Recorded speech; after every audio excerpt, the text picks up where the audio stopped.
Well, hello and welcome to Improve Employee Performance. Well, this is going to be an interactive session. So right off the bat here, we need to just refresh a little bit and make sure we all know how to use some of the Zoom functions so we can interact.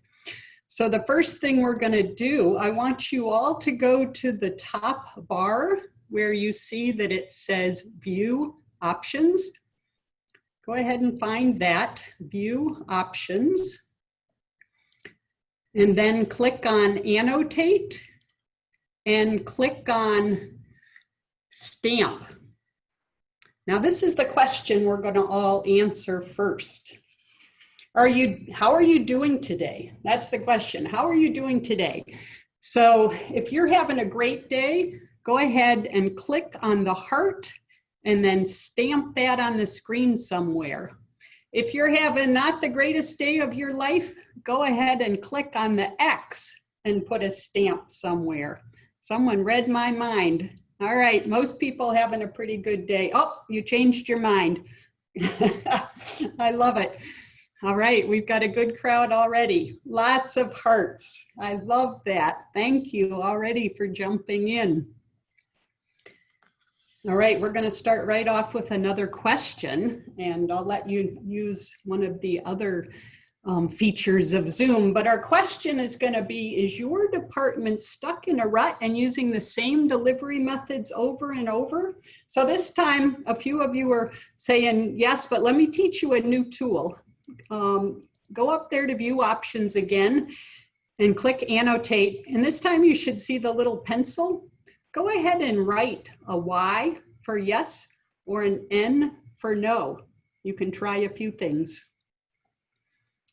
Go ahead and write a Y if you'll answer yes to this question. Somebody's got it. Good, excellent, there you go. We're getting it now. Or an N for no. A few people here stuck in the same rut. Let me ask kind of a follow-up question to this then. Do you feel like you get asked by your customers for the same thing over and over? If it's your same answer, just circle your Y. If it's a different answer, cross out your yes and put in your other answer. Everybody's getting used to that little pencil there. Okay, a few people stuck in the same rut. You're not alone. I can appreciate that. Let's try another question. We'll use the same tool. Do you feel like you could improve performance and get more impact by mixing up the blend of your learning solutions? Same thing. Go ahead and click Annotate and yep, okay. Give time for a few more people. Good. Somebody found the text feature as well. Works just as well. Lots of yeses. Perfect, perfect, perfect. Well, based on those answers, I think we are all in the right webinar and are going to have a dynamic session here for the next hour or so. But before I go any further, let me introduce myself. I'm Lisa Toenniges, and I'm the owner and CEO of Innovative Learning Group, and proud to say I've been in this field more than 30 years. I have a master's degree in instructional technology from Wayne State University here in Detroit, and I have a long history with ISPI, the International Society for Performance Improvement. I'm a past president, and if you see the CPT in my signature, it means I'm a certified performance technologist. And just quick, a little bit about Innovative Learning Group. We are a performance-first learning company, and in a nutshell, our elevator speech is we create custom training and tools to help employees do their jobs more effectively. We've been in business about 16 years and work across 35 different industries with mid-size and large-size clients. And think about our services in a couple buckets. One where we provide consulting services to the learning function to help many of you and your functions better serve up learning to your organizations. And then we build an awful lot of learning, whether it's classroom or e-learning, mobile, now things like augmented and virtual reality. But I'd love to know who all of you are from a role standpoint. So let's use our stamp function again. If you would go up to view options and annotate and stamp, and here are the directions. If you are some kind of learning management, like a manager or director or VP or CLO, go ahead and stamp a star. If you're an instructional designer, go ahead and stamp a check mark. And if you're a trainer, how about a sideways arrow? And if you're something I didn't name, go ahead and put a question mark. And if you play multiple roles, you can certainly do multiple stamps. Oh, awesome. We're getting a real colorful screen and a nice mix. Okay. Very good. I'm not sure what the hearts are, but maybe you'll tell me in the chat function, because that's where we're going to next. Let me clear the screen. I guess though, first, if we go back to our title, well, our focus today is getting the right blend for our learning solutions. What I'm passionate about and what Innovative Learning Group is passionate about is performance and improving employee performance. And thus our title for today is Improve Employee Performance. So as we finish up with logistics here, we can also use the chat feature today. So now if you go to the bottom of your screen, you can click on chat and it will open that window. And go ahead and tell us what city and state you're from. So I get a little sense of who's on the line and where everybody's dialing in from. City and state. And at the same time, if you put a question mark or a heart on the previous screen, go ahead and tell me what role you are. Texas, Illinois, awesome. North Carolina, wow, Kalamazoo, yep, hi Jacob. Farmington Hills, Chicago, terrific. Any other different roles there on the chat? Learning and development consultant, okay, fantastic. I hope a performance consultant too. I bet you have all of those umbrella skills. Ian Arbor, somebody's in change management, excellent. That way we can really help bring about that behavioral change. Grand Rapids, yep. L&D director, okay, yep, so in management, thank you. Fantastic, we'll go ahead and finish those up, but let me remind you, we will have a short survey today at the end of the webinar because we love to continuously improve. And next week, we'll be sending you out a YouTube link with a recording of this in case you want to listen again or share it with your colleagues. And we'll also send the slide deck. And today we're going to be talking about a cool interactive tool. So we'll send a white paper about that as well. Oh, hi, Stephanie. Yep, she's got a master black belt, which is pretty impressive in itself. All right, I think we're good on the logistics. So let's look at our agenda for today. We're going to try to tackle 3 things, just like as advertised. We are first going to talk about a simple 3-step process to get the right mix. In other words, the right blend. We are going to use an interactive tool to select the best delivery methods for our blend. And then we're going to explore quite a variety of case studies. How's that sound? Pretty good? All right. So if we're talking about great performance, what about these people? How did they all become great performers? Do you think they became experts in a 2-day workshop? Or even more amusing might be were they just watching a couple of YouTube videos and became a great doctor or a great violinist or great downhill skier? I don't know about you, but when I learned to play the piano and play softball, it took hours and hours and years, right? Yes, you guys are ahead. Practice, practice, practice. I know Catherine's a clarinetist, absolutely. I would love more of you to go back to the chat feature and just give me a little sense, besides practice, what does it take to become a great performer? And it could be a professional pursuit, or it could be a more personal hobby kind of thing. Let's take a look here in the chat. Lots of schooling, a lot of dedication, a lot of motivation. What else? Passion, absolutely. Right, to get out there on that mountain regardless of the weather, if it's a snowstorm or a sunny day, a lot of hard work, a lot of consistency. Yeah, you need a coach. Okay. Focus. Anything, especially right now with what we're all going through, we all need focus and perseverance. Nice. What are you guys thinking about when you did learn something? What kind of pursuit do you have in mind? Just give me a sense in the chat. Is it a hobby? Are you learning a new role at work? All sorts of new things. Playing the guitar. Good for you, Kristen. My husband took that up as a midlife crisis kind of hobby. But absolutely right. I mean, that doctor here had years and years of school and residency. The musician, of course, holed up in a practice room, and the skier on that slope regardless. So very nice. Thanks for chiming in there. And this is what we see, I think, on this screen, right? Many of the things you said, practice, coaching. We need feedback, right? To get better at something. We need that blend or mix. We need some trial and error. It probably happens over the years, and you have some failures and you need some lessons. We have the word here going vertical, you know, spaced out. So you have time for reflection and some application. So I think that's exactly, it sounds like how many of you learned it and how I've learned throughout my life. But we've been throwing around this term of blended learning solutions, so let's make sure we all have the same definition. When I say blended learning, I mean that your solution uses more than one delivery method. So if we take a look here in our row number 1, perhaps we do have instructor-led training. We'll have some of that in the future.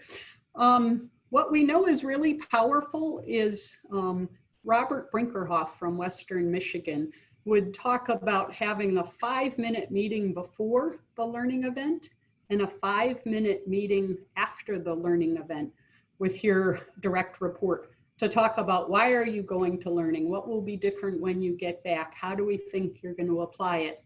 And then when you do get back, how did it go? Did you learn what we thought? Let's talk about how we're going to support you and make you comfortable as you're applying these new skills. So that's a pretty simple blended solution.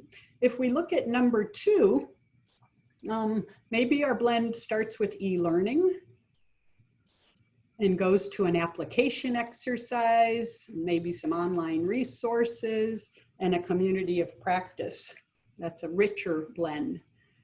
And yet another blend, what if we start out with a kickoff packet where it talks about the training plan you're going to follow as the learner, and maybe you listen to a podcast and you have some readings. Then you go on to that meeting with your manager, perhaps an e-learning, perhaps then virtual instructor-led training, more like we're doing today, another follow-up meeting with your manager, some online simulation, and how about an FAQ database, right? So those are a few examples to give you a sense of what we mean by blend. But I want to think here too of learning as a process, not just a single event. And I think you're also starting to see that, you know, they don't all have to be formal events. These blends here on the screen includes things like discussions and readings or informal learning, if you will. The other thing, the way we could categorize this is we could say they include synchronous and asynchronous. So, you know, synchronous is like today. We're all learning together at the same time, as opposed to asynchronous means, you know, you're learning when you want, where you want, maybe at a different time. So think about e-learning. You know, Kristen may be taking it one time and Catherine's taking it a different time. So that would be asynchronous. Are you getting the gist of this? Cool. All right. So I think one more point here about blends as we talk about them today. It could be for a new learning solution. In other words, you've not really taught this content before. Or you could be converting from one delivery method to a blend, or you could be converting from one blend to a different blend. In other words, maybe a better mix. So a few ways that we'll talk about today that we can get to our blend. So how do you get to these great blends? Do we just throw a bunch of ingredients in a blender and mix it up and voila, the perfect smoothie? How do you like that graphic? Are you getting the gist of it? Kind of looking top down? Or I think our graphic designers had some fun with this one.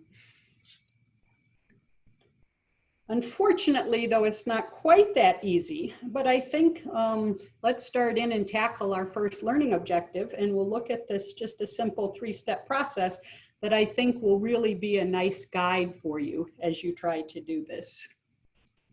So in step 1, we're just going to consider our audience. You know, who are your learners?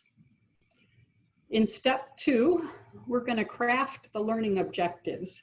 And this is where I'm certainly reminded of the passing of Robert Mager, who many would say set the standard and the framework, you know, for crafting learning objectives. And then our step 3, just simple language, right? Chunk it up. We're going to figure out the delivery method, the chunks in the sequence, and the duration.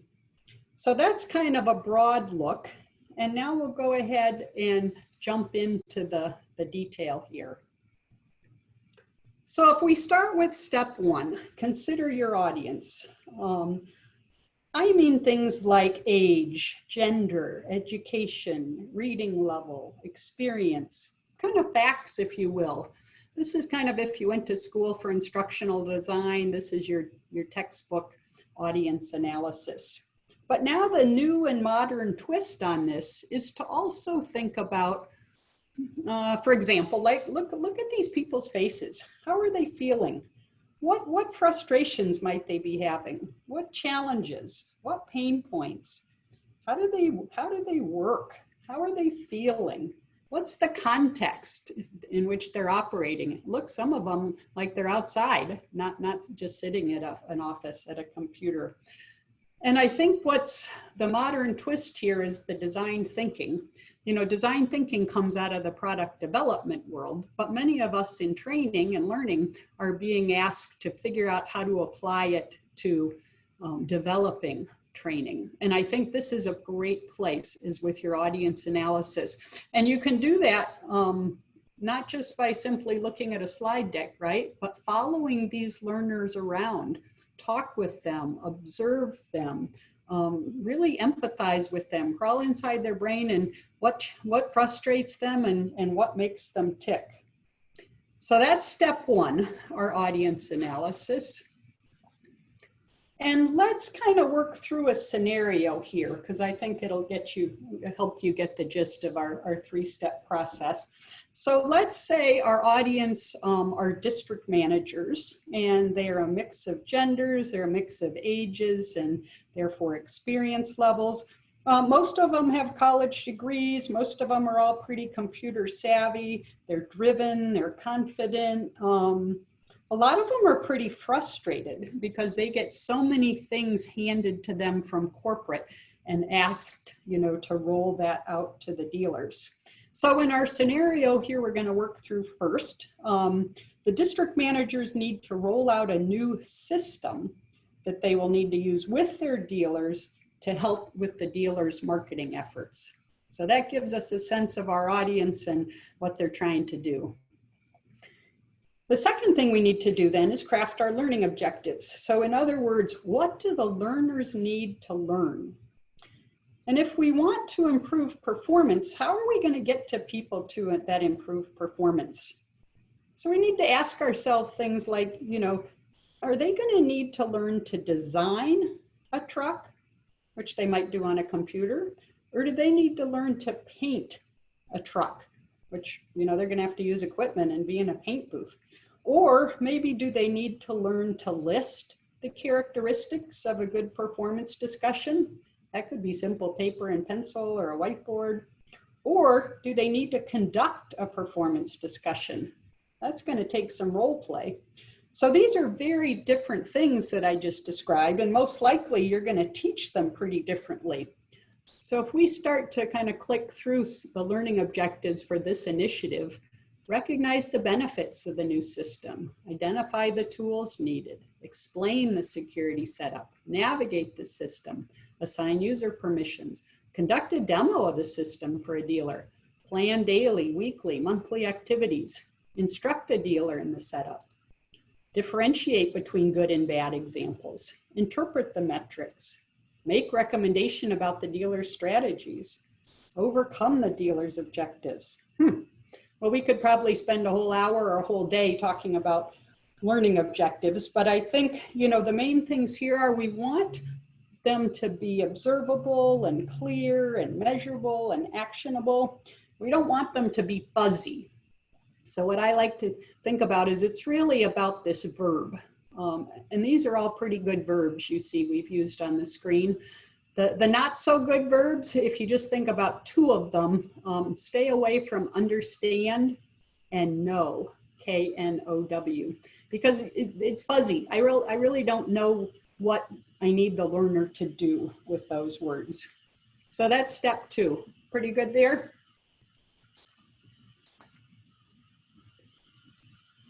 Now, step 3 is where we get to get a little bit analytical, and frankly, it gets a little bit messy. But if we keep going with our scenario, then we need to do the chunk it up part. Figure out the delivery methods, the chunks and sequence, and the duration. But first, do we all know what we mean by delivery method? I think the best way to define delivery method is just to look at all these examples. And you can kind of take a glance across that. I guess because many of us know a lot of these, let's go back to our stamp feature. And if you have a question about any of these delivery methods, click stamp and then the question mark and stamp that question mark right over the top of the delivery method. And I'll give a little bit more explanation.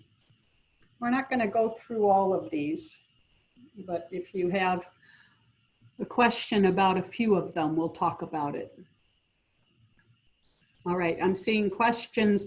Let's start with the e-learning ones because we give levels. So this is what I would say. A level 1 is like a page turner. You're really kind of just taking PowerPoint and clicking through them, you know, but the e-learning authoring tool lets you better distribute that over the web.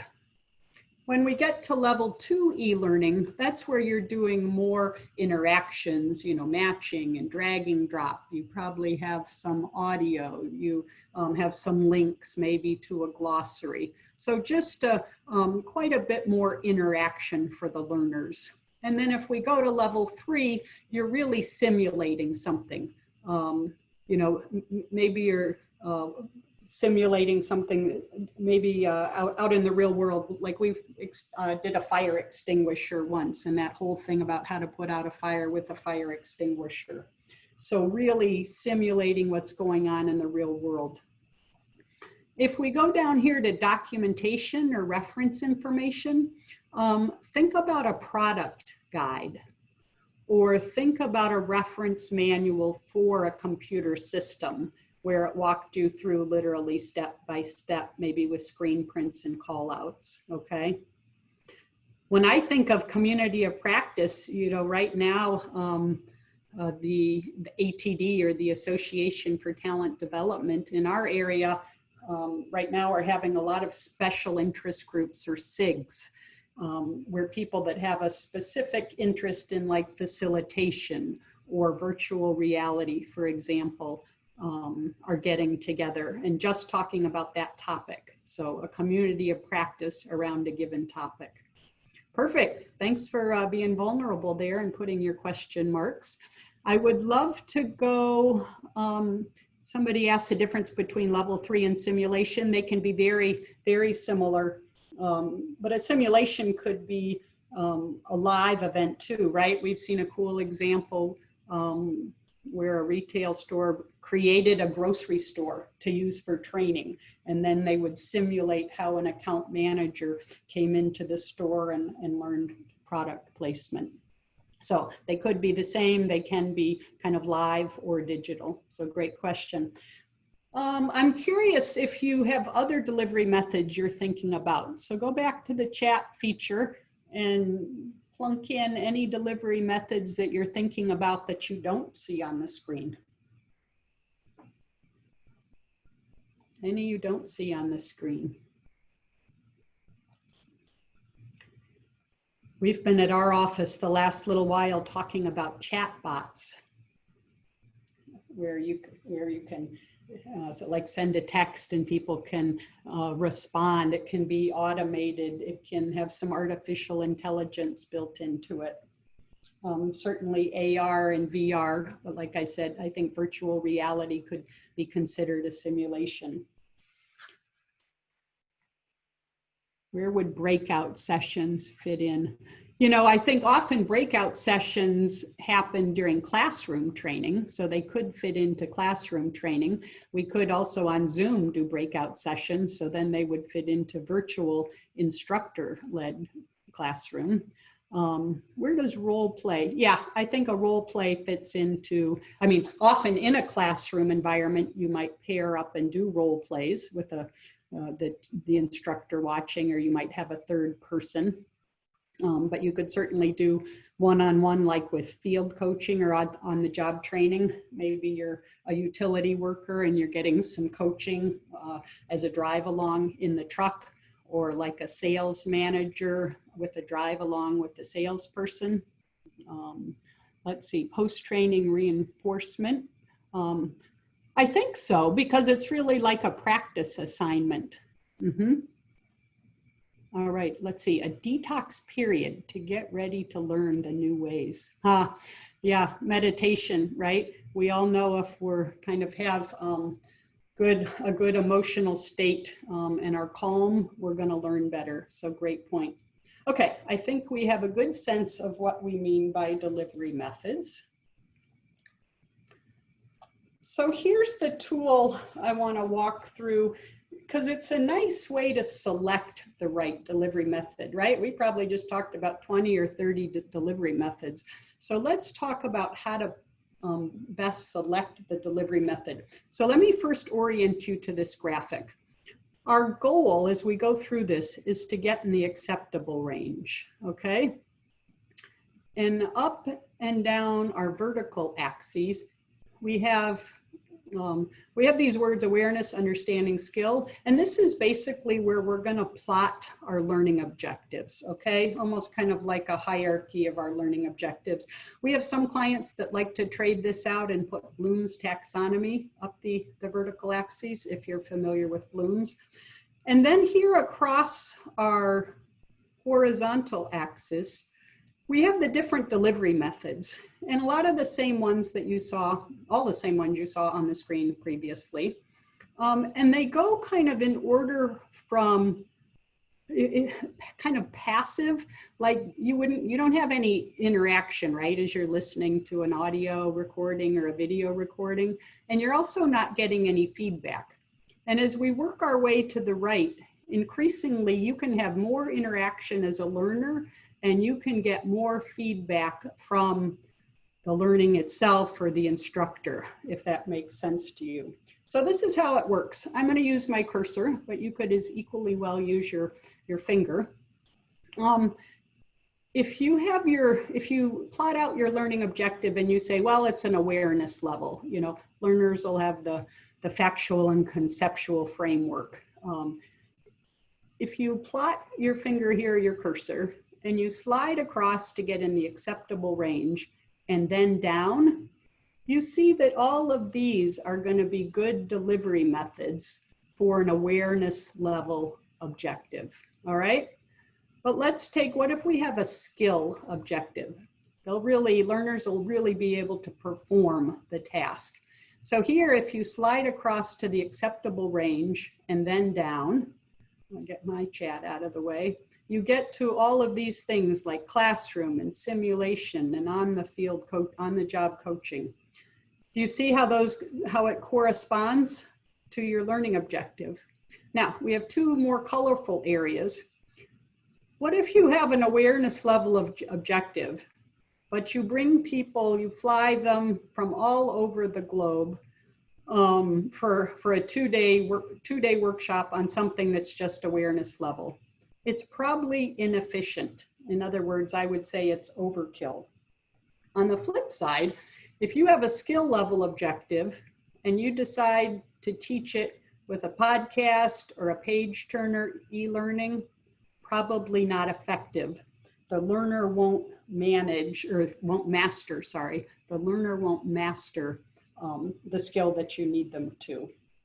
So this is a pretty powerful graphic, and often, you know, we'll use it with our clients, and I know many of our clients use it with their internal customers, and it can be really impactful. So we have a white paper about this we'll be sending you next week, and we also have an app version that currently works if you have an Android device. So you can go to the Google Play Store and download that version right now if you have an Android version. So that helps us pick the delivery method. So we can keep going with our scenario now for our district managers with step 3, where we want to chunk it up. So we've learned about the audience, we've learned how to select the learning objectives and the delivery method. And so now we can start this kind of messy chunking. So here's what I'm thinking, and there's more ways, there's not only one right way, I guess I would say. But if we take a couple of these objectives, I think they can be handled with a podcast, right? Recognize the benefits of a new system, identify the tools. Then I think with e-learning, we can tackle these other objectives, explain the security setup, navigate the system, assign permissions, differentiate good and bad examples, interpret the metrics. I think for instructor-led, or perhaps virtual instructor-led, you could, this is a way to conduct a demo for the dealer, or plan your activities, or actually kind of do a mock setup where you instruct a dealer. And then coaching, again with a manager or mentor, might be a good chance to try making those recommendations about the dealer's strategies or overcoming the dealer's objections. How do you like that? Kind of nice to see. It's a little more analytical, right? How you chunk it up. And then on this screen, what we show is a way really just to display it differently. So it's the same solution, but we show it kind of as a learning path or a learning journey. So again, you start with the podcast and go on to the e-learning and the instructor-led piece and the coaching. And what you see here is we've also added the durations, right? Because once we know what objectives we're covering in each chunk, then you can get a sense of kind of the length or the duration of that event, if it is an event at all. What do you think? That's our 3 steps. That makes sense? I'd love to, before we go on to another case study, I'd love to take questions and comments in the chat. Observations, questions, take a minute and put those in chat.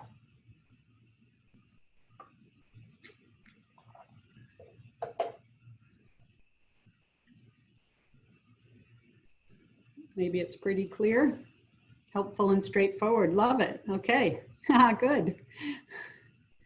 What might be in the podcast? Often a podcast, you know, if you think about it, right, you might be driving to a sales appointment and get some tips. You might be, it might be a message from a leader, you know, as part of kind of a change management initiative or something you're doing new at your company. So maybe an executive message.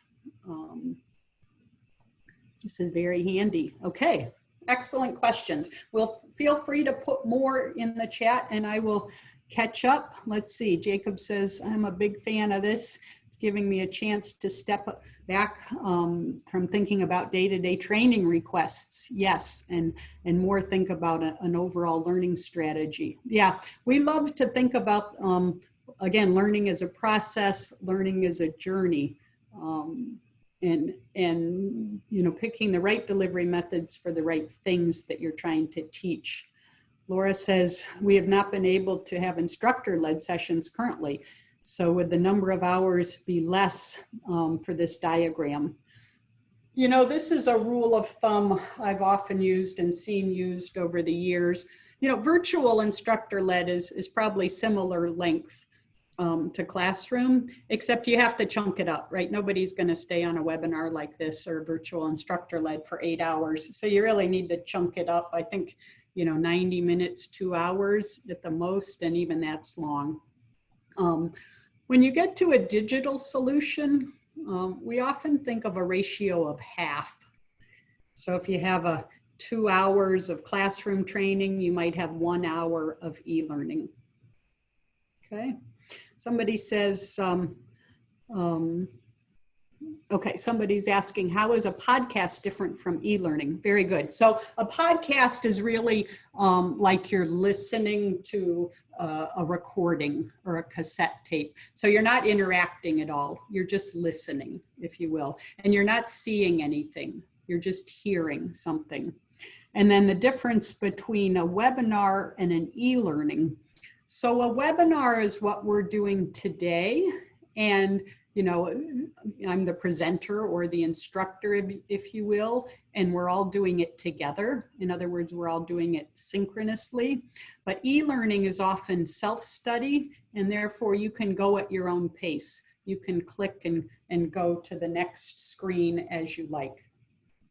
So great questions. Let's go ahead to another case study, and we'll take more questions here as we go. So this case study, this is for new training. So this is the first time they've really kind of structured training around this topic and really kind of thought through it. So it's for the company as a provider of business and marketing information to the automotive industry, insurance companies, and other related businesses. And the need is this: they've had kind of a splintered training approach to date.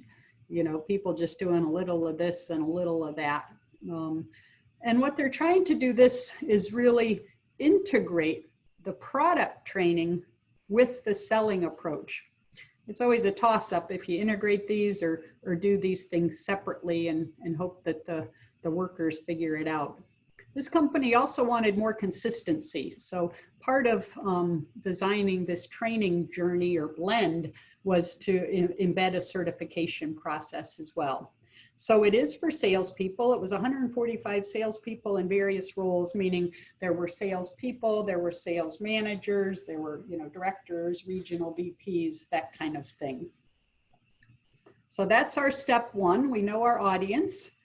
And then in step two, we know we need to go on to our learning objectives. So it's quite a list here. Things like reiterate the expectations and the goals for selling the product, describe the learning learning process, articulate the participation in the process, describe the vehicle ownership life cycle, articulate how the product can have an impact on key vehicle ownership life cycle metrics, recount how the product A has been successfully sold, use an illustrative tool that takes the learner directly to important types of information, apply some of these tools that support the phases, there was a deep dive tool that helped to match product solutions to after sales, and finally be able to explain the vehicle ownership lifestyle and some of the life cycle, and some of the issues. So quite a variety of learning objectives here, right? And kind of verbs if we thought about it. What's going through your head before I start to show the solution on the next screen? Are you kind of in your mind thinking through, how would I handle each one of those objectives? So here's our solution. Started with a brochure that tackled these objectives around reiterate the expectations and describe the learning process and how they're going to participate in the learning process. Make sense? And then we had some online readings where to describe the vehicle ownership life cycle. And then there was actually an assignment that you did with your manager, kind of like a gate before you went on. And then there was some success stories. So you could articulate the product, the impact it could have, and how to recount how the product's been successfully sold. And then actually there were some more assignments here. before you went into a deep dive tool to kind of learn the important types of information. And then on to web-based training, so you could apply the tools. You know, often you can, other tools you can simulate with web-based training. So that's why web-based training or e-learning is a good choice when you're teaching a computer system, because you can simulate it. There was a workshop where you could kind of pull together all the parts and pieces. And then there was some follow-on training or coaching that you did with your manager, your sales manager. Quite a robust solution, huh? And then again, you can display it more like a journey rather than kind of an analytical task. And you see here where the assignments fit in. This one, you don't see the duration on it, but what we often do is we call this a spec sheet. And sometimes I think of it like a course catalog page. It really provides a snapshot of that one chunk of learning. And it tells you a little bit more information. Are there prerequisites? Who is the target audience? What's the overall purpose?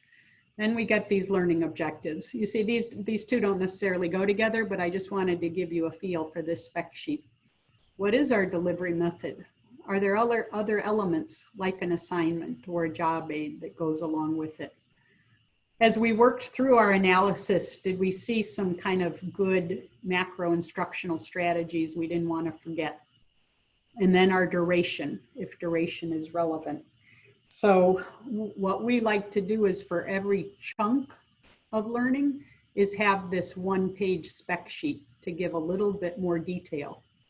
It's almost like the front part of your design document, kind of like your macro design. So if you think about it, once you map out your blended solution, you could hand these spec sheets out to different instructional designers and they'd be ready to start doing detailed design. They'd be ready to go to town here. All right, that is our second case study there for sales. What do you think here? Questions or comments now? A couple of people say they use this already. Good tool. They like the idea of the spec sheet. Excellent, helpful. Let's see. I want to catch up. We're not able to, oh, I did that one.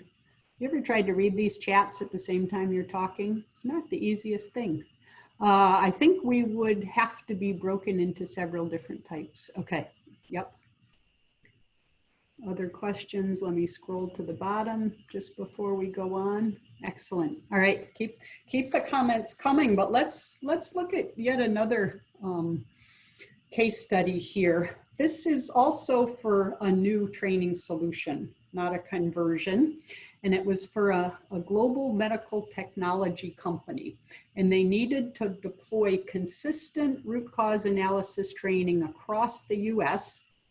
And so a pretty broad audience, all employees whose roles require them to participate in, lead, and or review root cause analyses as part of their investigating deviations. All right, so that gives you your audience, step one. And you're getting so good at this, I'm going to just fast forward to the solution that we ended up with.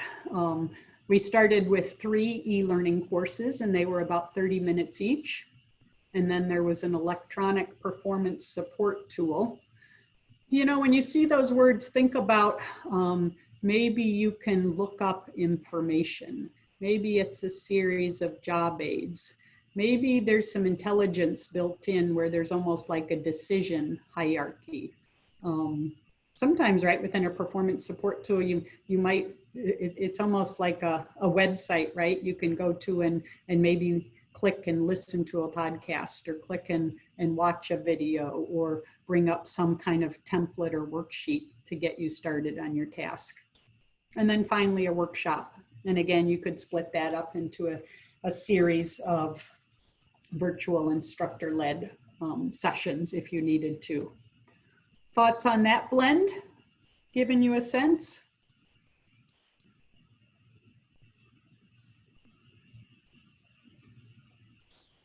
So let's look at a couple then. Let's look at a couple examples of actually conversions, okay? So you still need to follow the same steps, figure out your audience, figure out your learning objectives. In this example, and it was for supplier training, we're teaching a quality system to this company's supplier base because they had to provide some information back to the corporation. So I think just kind of by default, because they really didn't kind of have a better idea or way to do it, it started out as being a 2-hour webinar. And then they came to us when they wanted something more. And the something more looked like this blended solution. As the introduction, some email templates were created that then they could use for messaging to kind of just introduce the learning and the purpose and why it's important, what's in it for me. Then it went on to a series of e-learning courses, a short 7-minute one, and then there were 2 different kinds of, I think they were business processes they had to follow within the tool. So each of these were 30 minutes. And then afterwards, they had a whole resource library they could go to on the vendor portal where they could get micro videos that actually showed the software simulations and also printable job aids that took them through step by step. Click here, enter this information, select here, click this. So what do you think? If you were a vendor and had to learn something new and actually perform well, right? Which do you think would work better? The 2-hour webinar or this kind of richer blended solution? Nice, isn't it? Okay, good. You guys are getting the hang of it. Love the check mark. Let's look at another quick example. This one was for a culture change, okay? So the initial way the company was doing it as a 2-day workshop, fly people in from different places, take them off the job, etc. So we came up with a different blend that started with a 3-minute leadership video. So again, kind of like what we talked about a little while ago, that executive messaging, why it's important, kind of introducing the culture change. From there, it went to 8 e-learning modules that were 30 minutes each. There was still a day of instructor-led training, and then 21 different online performance support tools. So again, I don't remember the exact overall length, but you can see that that was probably fairly spaced learning, if you will.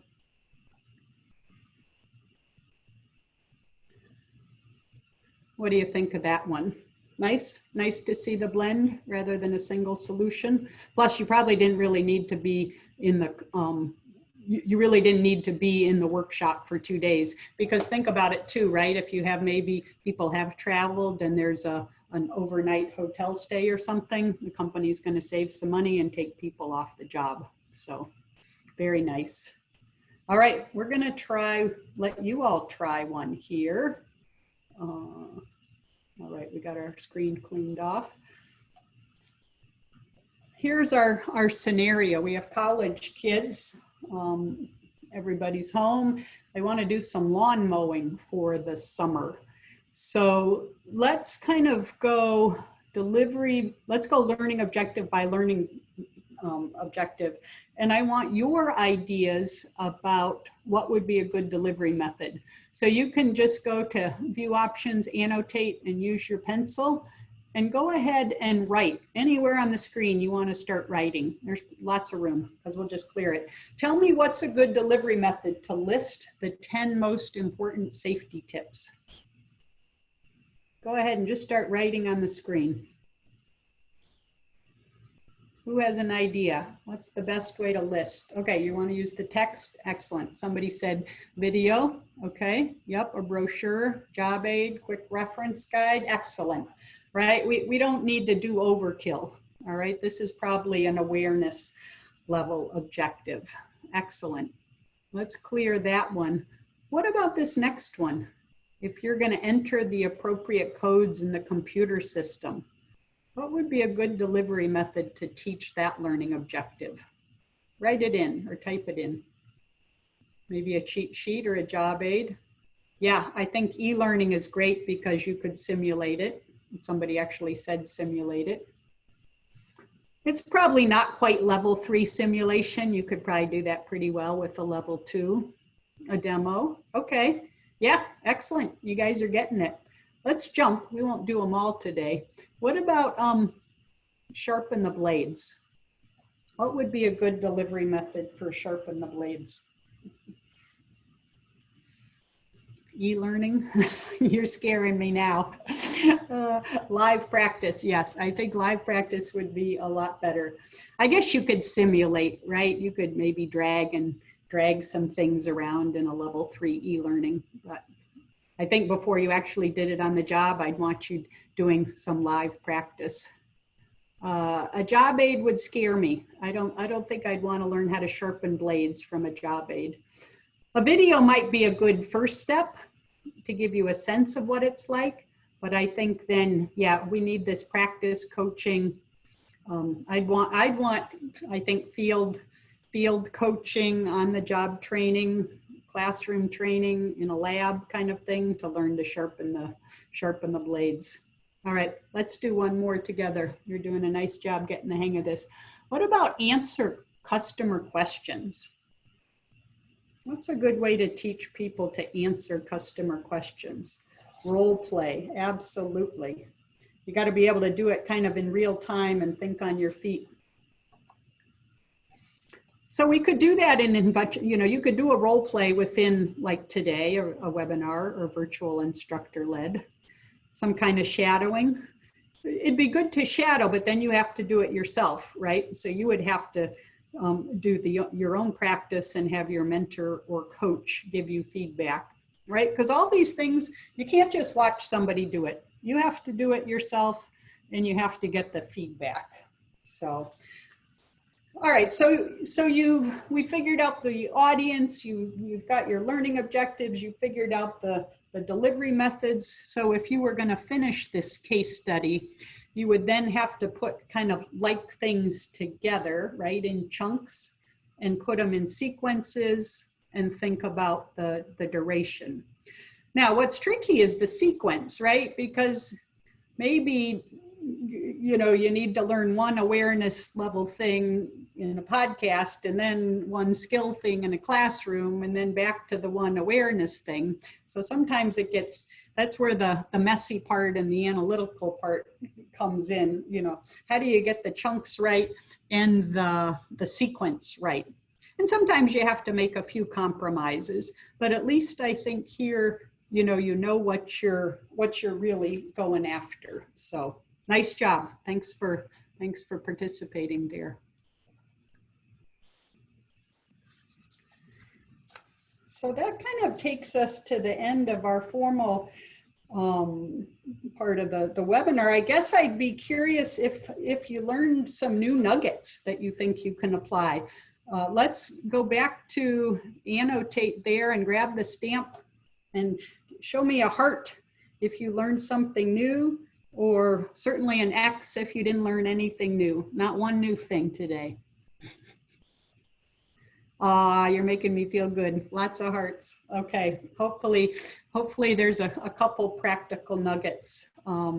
I've heard some nice compliments lately from recent webinars where people said, I shared that thing you said with my manager the next day and it was really helpful. So nothing could make me happier than if we can all learn some new nuggets to really help people learn new skills and knowledge and help everybody perform better, because really in this day and age, that's what it's going to take all of us doing to tackle some of the societal issues that we're facing today. So I would love to we have a few more minutes, questions, comments in the chat.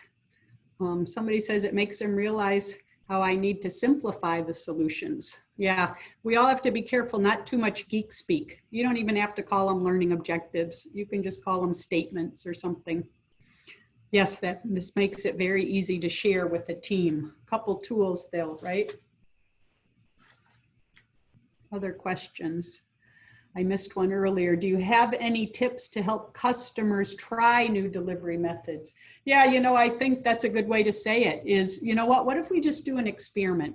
What if we just build a prototype and try it with this one team or a handful of people, before we roll it out to 1,000? So just an experiment, I think, is a good idea. Or build a prototype and try it out. And I think the other thing is get feedback as you go. We would call that in school, we used to call that formative evaluation, where you would try it out as you go. And that's a big principle really of design thinking as well.